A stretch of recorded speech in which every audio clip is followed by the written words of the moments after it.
목소리 막 뛰들여서 걸어주고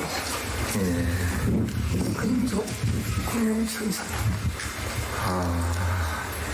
그럼 할아버지는 천사하고 사시네요? 그렇죠. 아이, 부럽습니다. 그러니까 우리 같은 사람 그래서 참고 살았어. 예. 그럼 생활은 어떻게 하세요? 하나님 오늘도 예. 만사 청소 다 하나님의 은혜지요. 너무나 진지하고 편안한 모습이 주님 광인이 아니라 전혀 다른 사람처럼 느껴졌습니다. 예, 여기 할아버지 댁이세요? 나 이렇게 좋은 집에서 우리 동생이 예. 나한테 공짜로 줬어요. 솔직히 이런 반듯한 집에 사실 것이라고는 상상 못했습니다. 어디 움막 같은 곳에 혼자 누추하게 사실 것이라고 생각을 했었습니다. 예, 들어가세요. 내가 이렇게 독방에서 주인도 안 하고 서울에 살게 아버지 청소했어요. 전도문을 만드는 할아버지의 작업실 벽에 시선을 끄는 문구들이 있었습니다. 가까이서 대하는 동네 아이들에겐 할아버지는 미친 노인네가 아니었습니다.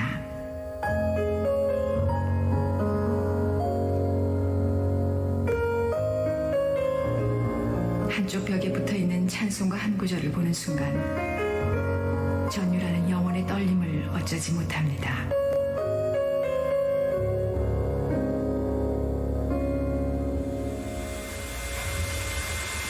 괜찮았어요. 너무나 감사해요. 제가 제일 좋은 방석을 권한 할아버지는 자꾸 이것저것 가져다 줍니다. 예. 할아버지 드셔야죠. 아니요, 만족합니다. 그냥 이제 앉으세요, 할아버지 편히. 드세요. 아이, 결혼도 주시는 거예요? 영양 보죠. 이거 참 너무 많은 걸 주시니까 제가 의단해요. 예. 우리가 잘 집을 믿는 거예요. 예. 얼마나 고마워요. 아유. 처음엔 이상하고 독특한 모습에 끌렸던 것이 사실입니다. 그러나 가까이 다가가자 너무나 자상하고 따스하며 믿음이 깊은 분으로 느껴졌습니다. 이런 걸 다 할아버지가 매일 만드세요? 그렇겠어요. 예. 내 몫에 대인 집사가 예. 일지고 가지다. 제가 22살에 네. 분을 받고 나쁜 가운데 있지만 그래도 너무너무 불충성 불순종해 진짜 주님의 그랬는데 하나님의 살기가 한량이 없어서 부드럽고 주시니까 날마다 감사와 기쁨으로 승리합니다. 이제 80이시죠, 올해? 힘들지는 않으세요, 몸이? 이승만의 힘이요. 아멘. 한마디 한마디가 영원 깊숙이 강한 힘으로 파고들었습니다. 다른 사람들은 할아버지를 뭐 노망 들렸다는 이런 말 안 하는 거예요? 뭐라 그렇게 해요? 그런 사람들 보면 기분이 어떠세요? 예. 다시 할아버지 집을 찾아갔을 때 마침 밖에서 돌아온 할머니를 만날 수 있었습니다. 안녕하세요, 할머니. 예. 예, 할아버지가 우리 할머니가 천사라고 그러시는데 위대한 사람인데 우리 같은 바보가 살고 있어요. 위대한 분이신데 할아버지. 아이고, 별 말씀. 아이고. 생명의 천자예요. 무슨? 처녀 때에 네. 홍수가 났는데 예. 애기가 뚱뚱 떠내려갔는데 누구도 돌아보는 사람이 없는데 수영도 못하는 사람 막 뛰들어서 건져냈어요. 아, 우리 할머니가요? 예, 생명의 천자. 할아버지는 아이처럼 할머니 자랑에 열심입니다. 그 외에도 세 사람 나까지 포함해서 4명의 생명의 구명의 천사예요. 할아버지도 구하셨어요? 아이 나도 죽어보는데 이 양반에 그때는 우리가 과들을 많이 데리고 있었죠. 예. 예, 과들을 많이 데리고 그 당시는 서울역이나 어디 거지들이 많았잖아요. 예. 그리고 또 지금처럼 노숙자들도 있었고 예. 그런 분들을 전부 데리고 오시고 그러니까 뭐 국가의 보조를 받거나 어느 단체에서 보조를 받은 일 없이 예. 고아들을 많이 불러냈었는데 예. 공항에 들어가는 그 큰 도로에서 예. 저 인천 국도까지 예. 전부 저희 땅이었는데 아, 그렇게나 많으셨어요? 예.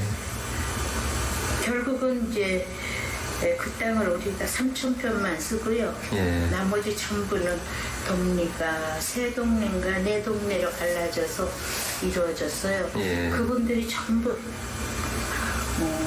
이북에서 피어오신 분들, 예. 그렇지 않으면 가난한 분들 예. 그런 분들에게 다 주셨어요? 네, 예. 모셔서 서거적대기만이라도 이렇게 찍을 수 있는 자리 주십시오 하면 띄워주고 띄워준 듯이 동리가 선어 동리가 된 거죠. 대단한 부잣집의 아들이었던 할아버지는 하나님의 은혜를 깨닫고 난 후 그 모든 걸 가난하고 병든 이웃들을 위해 나누어 주었다고 합니다. 내 돈이 아니고 하나님의 돈입니다. 가까이 할수록 놀라움만 주는 할아버지였습니다. 만일 이렇게 다가오지 않았더라면 남들처럼 미친 노인네로 여긴 채 스쳐 지나갔을 터입니다. 활동을 김구 선생님과 같이 하시다가 귀국도 같이 하셨던 분이시죠. 할아버지가요? 네. 그렇게 독립투사로 활동하셨던 분이라 좀 그 독특한 그 뭐가 있잖아요. 우리나라에서. 예. 그러한 정신을 그대로 신앙적인 면에 접목시켜서 저렇게 활동하시니까 동파랄까 개파에 들어가서 이러시지 않고 지금까지 독립적으로 저렇게 전도하시니까 외롭긴 하시죠. 할아버지는 당신만의 깨달음과 방식으로 세상을 향해 외로운 증거의 길을 가고 있었던 것입니다. 어머니의 기도에 응답으로 하나님을 주님으로 세상에서 부러운 사람이 없고 무서운 사람이 없고 미운 사람이 없고 부딪히는 사람이 없고 얼마나 감사하시오. 부러운 사람이 없는 사람은 본전없이 등부자예요. 미운 사람이 없는 사람은 1등 권세예요. 세상 왕들의 억만배 권세예요. 미운 사람이 없는 사람. 발세에 세상에 내가 다시 올 때에 세상에 있는 자를 볼 수 있겠느냐.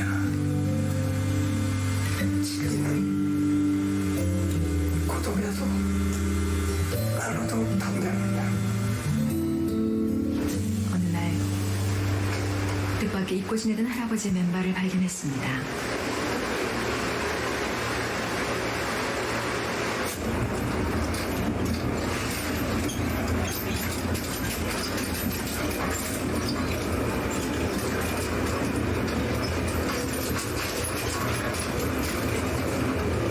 사람들은 여전히 광신자이거나 정신 나간 노인네로 여겼고 할아버지는 여전히 아랑곳 않고 무언가를 외쳐댔습니다.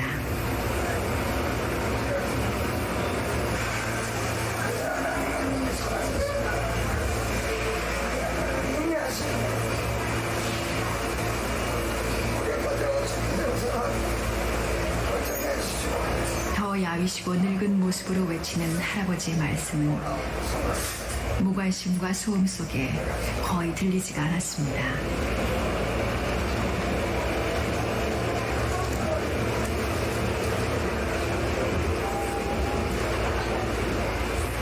할아버지는 누군지 안다는 미소를 지어 보이셨습니다. 건강하시죠? 네.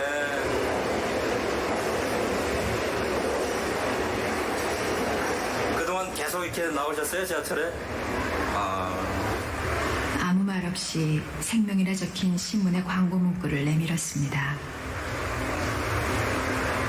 건강은 어떠세요? 네, 정신할 겁니다. 전보다 좀 몸이 안 좋으신 것 같은데 괜찮으세요? 그때 처음으로 할아버지의 거친 발을 만져보았습니다. 왜 그랬는지 그저 만지고 싶었습니다.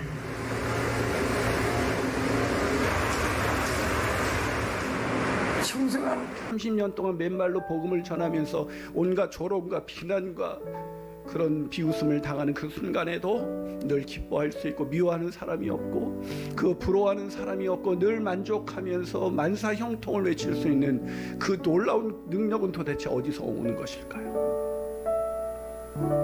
바로 그 할아버지를 대신해서 십자가에서 죽으신 주님의 은혜, 그 주님의 은혜가 자신을 죄로부터 건져내신 그 은혜가 바로 그분을 그렇게 살게 한 것은 아닐까요?